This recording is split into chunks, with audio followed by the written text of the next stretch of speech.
Y el que no lleva su cruz y viene en pos de mí, no puede ser mi discípulo. Porque ¿quién de vosotros, queriendo edificar una torre, no se sienta primero y calcula los gastos, a ver si tiene lo que necesita para acabarla? No sea que después que haya puesto el cimiento, no pueda acabarla, todos los que vean comiencen a hacer burla de él, diciendo: este hombre comenzó a edificar y no pudo acabar. ¿O qué rey, al marchar a la guerra contra otro rey, no se sienta primero y considera si puede hacer frente con 10,000 al que viene contra él con 20,000? Y si no puede, cuando el otro está todavía lejos, le envía una embajada y le pide condiciones de paz. Así pues, cualquiera de vosotros que no renuncia a todo lo que posee, no puede ser mi discípulo. Señor, esta es tu palabra y tu palabra es verdad. Santifícanos en tu verdad, te lo pedimos. Amén. Estamos en esta mañana terminando un capítulo que ya hemos explorado de una manera muy interesante, no nada más aislado, sino en relación a toda esta serie de interacciones que el Señor ha tenido con la gente que lo seguía, con las personas que lo asediaban, y que ha tenido particularmente en lo que hemos estado viendo una cierta resistencia, una cierta firmeza a cómo es que resistencia al mundo y cómo es que el cristiano verdaderamente se distingue de lo que le rodea y cómo es que el cristiano se sostiene en lo que es. Y llevamos ya aproximadamente, me parece, un mes estudiando precisamente la firmeza necesaria respecto del mundo, pero también la claridad de espíritu que tenemos como hijos de Dios cuando nos presentamos delante de Él. Me llama mucho la atención el epígrafe que mi Biblia incluye para este pasaje, el pasaje de hoy en San Lucas 14, de los versículos del 25 al 35, porque dice lo que cuesta seguir a Cristo. Y es que, hermanos, desde que hablábamos de la puerta estrecha hasta pasando por el no tomar el primer lugar y diferentes interacciones un tanto frías, un tanto claras, contundentes que el Señor ha puesto en nuestro camino mientras leemos este libro de este evangelio, viene a nuestra mente entonces verdaderamente lo que cuesta seguir a Cristo. Porque, hermanos, no porque aunque diga el versículo 25 que grandes multitudes iban con él, significa que muchos lo siguieron hasta el final. Y dice el Señor: si alguno viene a mí y no aborrece, no puede ser mi discípulo. Dice el versículo 27, y el que no lleva su cruz y viene en pos de mí, no puede ser mi discípulo. Así pues, dice, termina la sección: cualquiera de vosotros que no renuncia a todo lo que posee, no puede ser mi discípulo. Y hermanos, cuando nosotros leemos el contexto de aquello a lo que el Señor nos llama a aborrecer, es una cosa muy interesante que de inmediato nos lleva al Antiguo Testamento. En las muchas interacciones familiares en la familia primero del Señor y después en el pueblo suyo, en las que vemos de una forma muy clara y transparente para nuestro entendimiento lo que significa aborrecer a padre, a madre, mujer, hijos, hermanos, hermanas y la vida propia. Porque, hermanos, esto me parece muy interesante y que de hecho nos distingue de alguna forma del monasticismo tradicional que la iglesia antigua pareció desarrollar de una forma no muy clara que digamos.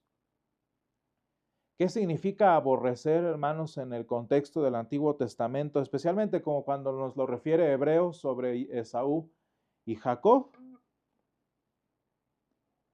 Pues cuando el Señor habla de que Él aborreció a Esaú, pero amó a Jacob, vean qué importante es notar que ahí seguía Esaú. Y no nada más ahí seguía tanto en la familia del Señor, que es la familia de Abraham y toda su descendencia, sino no nada más que seguía allí, sino que incluso era bendecido por nuestro mismo Dios. La familia de Esaú, de hecho, se constituyó en un reino en los siglos siguientes. Y no obstante, hermanos, dice el Señor que, dice en Hebreos, citando la Septuaginta, que a Esaú odió y amó. De manera que cuando analizamos esta historia de la genealogía de la salvación en torno a lo que estamos leyendo en este versículo en esta mañana, notamos que hay unas, hermanos, sobre el aborrecer, en resumidas cuentas, a la familia, a lo que nos rodea, o como dice muy al final en la aclaración, y aún también nuestra. Hermanos, muy fácil es tomar una perspectiva monástica, de separarse del mundo, alejarse de él y seguir al Señor.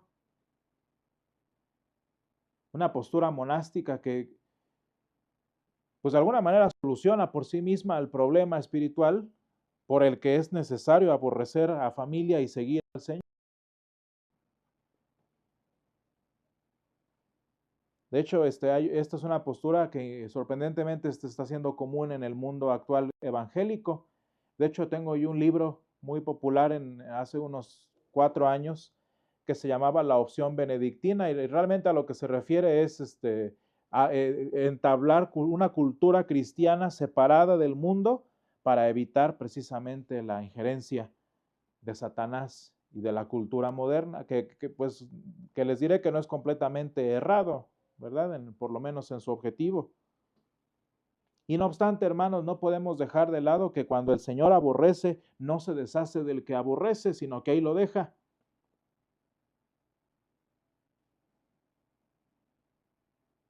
Porque quizás en nuestro concepto de aborrecimiento, hermanos, entendemos como desechar, como destruir para siempre, como para quitarlo y deshacerlo de ser un problema para nuestra vida, y esa no es la manera en la que el Señor aborrece.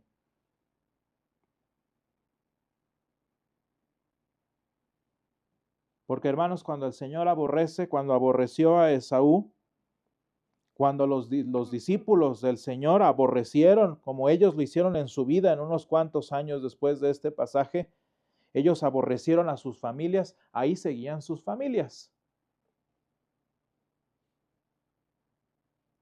Se me hizo muy bonito leer la historia de Filemón.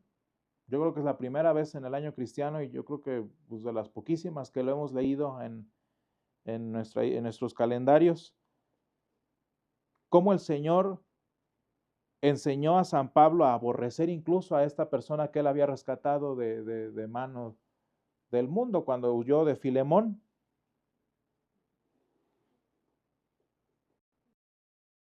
Y hermanos, cuando nosotros hablamos de aborrecer al mundo, aborrecer a nuestra familia, aborrecer nuestra propia vida, vean cómo no estamos diciendo que hay que deshacernos de la familia y dejarlos para siempre, porque ya que hiciéramos eso con nuestra propia vida. Muy tonto sería suponer que el Señor nos está llamando a aborrecer nuestra vida, terminándola. Si el punto es seguirle, ¿verdad?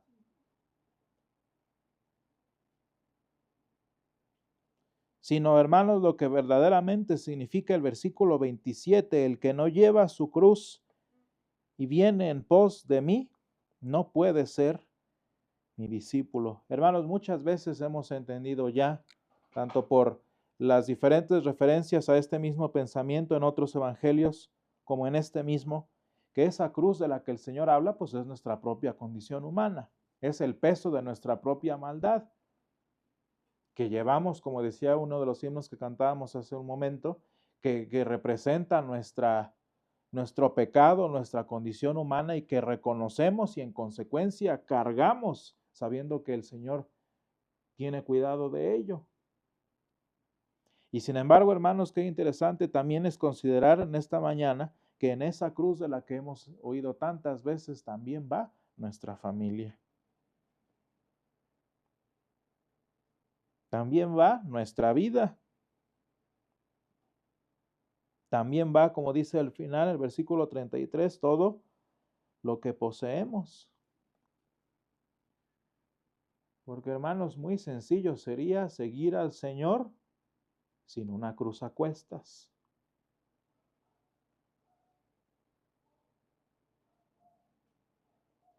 Muy sencillo sería seguir al Señor si no costara. Porque si no costara, hermanos, porque si no significara llevar una cruz, no estaríamos siguiendo al Señor, cuyo ministerio y cuya obra incluyó y no pasó por alto una cruz. No podemos, hermanos, nosotros suponer que seguir al Señor es algo fácil, porque ni para el Dios del universo fue fácil. Y no fue una actuación, hermanos. No fue un circo armado por Jesús pretendiendo que le costaba trabajo. Al cabo que era el...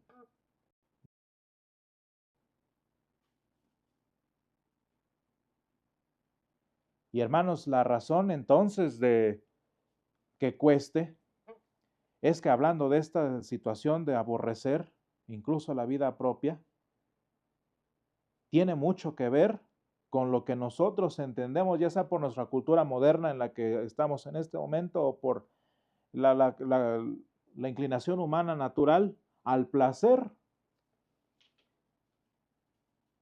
Hermanos, cuando expongo este tema hablando desde Génesis 1, 2 y 3, vemos lo profunda que es la dependencia humana del placer. Y el placer, hermanos, de pura entrada es el cimiento de la voluntad. En ejercicios con mi eres un esclavo de tus deseos. Tu voluntad es esclava de tu deseo y tu deseo es esclava del placer. De manera, hermanos, que cuando no cuesta, que cuando no duele, que cuando no cansa, sin problema y sin esfuerzo, seguimos al Señor. Porque en dada situación, hermanos, porque en dado caso, no estamos siguiendo al Señor. Estamos simplemente ejerciendo nuestro placer nosotros mismos con la excusa de nuestro Dios.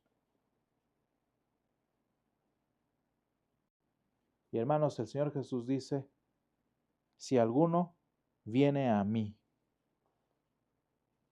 y el que no lleva su cruz y viene en pos de mí, no puede ser mi discípulo.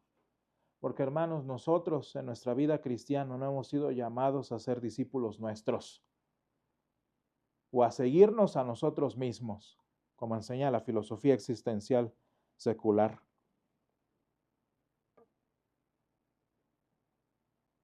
Porque hermanos, por eso pone el Señor esos ejemplos extraños después, cuando en esas dos mini parábolas después de lo que está diciendo, porque cuando a quien sigues es a tu placer, sigues es a ti mismo, cuando a quien sigues es tus intenciones, tus proyectos, tu familia, tu trabajo, tu vida misma, pues más te vale que le calcules que te dé el ancho. Y si a quien vas a seguir y a poner en tu vida es a tu familia, pues más te vale que esa familia dé el ancho para que lo merezca. Más te vale que ese trabajo sea la cosa más exitosa de lo que jamás pueda hacer y que de pasada te dé vida eterna, porque si no, vean de lo que se tratan las parábolas después. Tanto que le inviertes algo y no viste, y te quedas nada más con la base de la torre, o andas mendigando paz.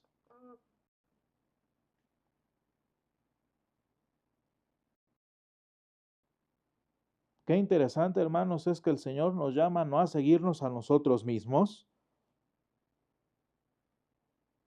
sino a seguirlo a Él a pesar de nosotros,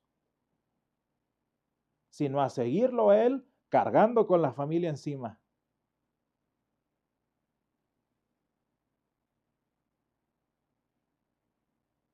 A venir, hermanos, a la iglesia a pesar de que haya trabajo, a asistir a llevar una vida cristiana a pesar de que a la familia no le guste, a asistir a la iglesia a pesar de que nos aburra.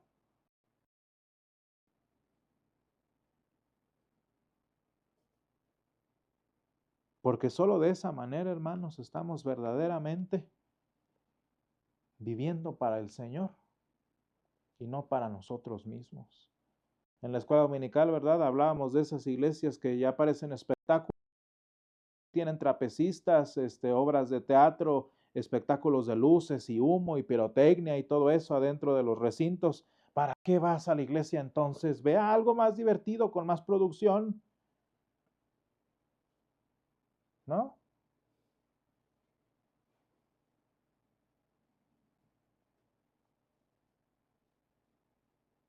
De manera, hermanos, que qué importante es aprender a seguir al Señor a pesar de que nuestra cruz que llevamos encima nos pese. Y dando gracias al Señor de que nos pese. Porque, hermanos, si en nuestra vida humana, si en nuestro trabajo, si en nuestra familia, en tanto que nuestra cruz nos pesa, es que verdaderamente llevamos la cruz que el Señor nos ha llamado a llevar. Si tu familia y tu trabajo no te es un problema, para el Señor, ojalá fuera siempre que tú ya aprendiste a acomodar tu vida, pero casi siempre, hermanos, es que diseñé mi vida de tal manera que la iglesia no me estorbe. Diseñé mi dinámica familiar de tal forma que la iglesia y que Dios no me sean un problema. Algo de lo que estábamos hablando también en la escuela dominical. Hermanos, si nuestra vida cristiana no nos es un problema con el mundo, si nuestra fe cristiana, si nuestra identidad como hijos de Dios no nos es un problema con el mundo, no es porque seas muy organizado que digamos en tu filosofía personal, es porque no eres un hijo de Dios que se comporta como tal en el mundo y pasas desapercibido y no cuesta y no duele. Y si en la familia que no conoce al Señor sucede lo mismo, es que tú no eres el cristiano en la familia, eres uno más. Qué fácil sería, ¿verdad, hermanos? Bien a gusto. Nos vamos de monjes o de monjas a un convento para que la familia no nos sea problema. Pues, ¿qué crees? Aunque tú te fueras solo a un monasterio en lo más lejos del mundo, sigues amarrado a ti mismo. Y aún en esa situación, hermanos, se puede hasta lograr ser fácil seguir a Jesús. Pregúntenle y denle esa opción a un introvertido y no la va a pasar mal. Qué padre y qué fácil va a ser seguir al Señor un introvertido declarado como un servidor.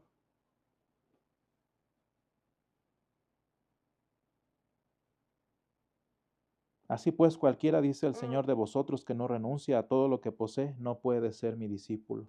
Y una de las frases, hermanos, con las que terminábamos en nuestra escuela dominical, precisamente reflexionando en las palabras de uno de los grandes teólogos del siglo XX, es que cuando quitas a Dios de la imagen, no encuentras a Jesús humano, lo que encuentras es una versión distorsionada de Dios. Cuando quitas el peso de la cruz, cuando quitas los problemas de seguir al Señor de encima, no encuentras a una vida cristiana plena y de bendición que satisfaga tus placeres y que satisfaga tu necedad. ¿Qué es lo que encontramos, hermanos? Pues tus placeres, tus intenciones y tu misma necedad. Sin embargo, hermanos, ¿qué es lo que nos enseña la cruz del Señor? Que cuando tomamos esa cruz que el Señor menciona, cuando venimos a Él aborreciendo a nuestra familia, aborreciendo a nuestro trabajo, a nuestra vida misma, a todo lo que poseemos, cuando esa cruz nos es afrenta, cuando esa cruz nos representa una cuesta, como lo fue para el Señor Jesús, lo que encontramos en ella, lo que encontramos en ese Vía Crucis, es la salvación en nuestra vida eterna, como lo fue de nuestro Salvador. Porque, hermanos, solo detrás de una cruz que duele, solo detrás de una cruz que nos destruye, que nos deshace, que destruye ese deseo y ese placer del que hemos estado hablando, encontramos la vida eterna, no limitada a nuestros intereses, a nuestra voluntad, a lo que nuestra familia puede darnos, a lo que nuestro trabajo puede proveernos, sino del tamaño y de la dignidad y de la gloria del Señor que llevó primero esa cruz en nuestro lugar. Gracias, Señor, te damos en esta mañana porque nos enseñas y nos llamas a llevar la cruz. Gracias, Señor, porque nos has llamado a un camino que cuesta, que duele, Señor, y al que nos llama, Señor, a llevarlo con el peso que significa, Señor, el no ser de este mundo. Ayúdanos, Padre, a aborrecer a nuestra familia, a nuestro trabajo, a nuestra vida misma de la forma en la que tú lo haces, no deshaciéndonos de ellos, Señor, sino viviendo a pesar de lo que nos aleja de ti. Ayúdanos, Padre, a llevarlo siempre a cuestas para, Señor, poder descansar, como dice la palabra. Te ruego, Señor, que nos ayudes a llevar la cruz, que nos ayudes a caminar en pos de tu Hijo, para que después del dolor y la afrenta, Señor, encontremos la gloria para la cual tu Hijo nos enseñó el camino. Sé con nosotros en esta semana en lo que haremos, Señor. Ayúdanos a seguir los pasos de tu Hijo en el dolor y en el peso. Te lo pedimos en el nombre de Jesús. Amén.